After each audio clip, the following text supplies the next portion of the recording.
hizi lugha zetu za makabila hizi, ili tuendelee kuzitumia muda mrefu, ni lazima tuangalie utaratibu, tutaongeza maneno hasa haya teknolojia mpya yanayokuja, tuyaweke kwenye hizo lugha zetu ili ziendelee kuwa relevant, ili ziendelee kuwepo yani kwenye mzunguko yani, kwa sababu kuna vitu vingi sana sasa hivi vinabadilika, kuna vitu vingi vinakuja. Kwa hiyo kuna namna sasa, sijui tutajiorganize vipi au watu wataorganize vipi, lakini lazima nazo hizi lugha zikue kulingana na mabadiliko ya teknolojia na ya dunia. Kuna vitu havikuwepo zamani, mfano social media.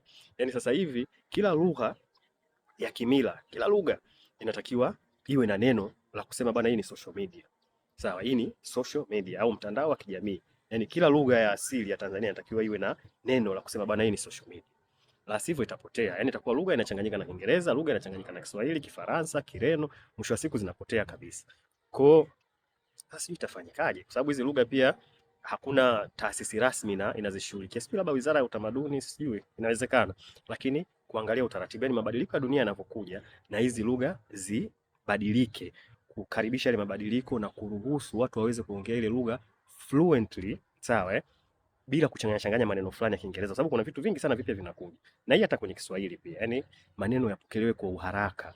Na muda mwingine anaweza yakaja kwenye namna ambayo sio rasmi, lakini kama yana fit kile ambacho kinatakiwa, basi yapokelewe na yaendelee. Na sivyo baada ya muda fulani lugha zote zitapoteza asili, sababu zitakuwa tena mambo yashabadilika sana. Kwa hiyo zinakuwa hazikidhi mahitaji, yani ile maongezi ya moja kwa moja kuna mtu anaweza akawa shida. Of course hazitopotea kabisa, lakini ni vizuri yakapokelewa hayo mabadiliko.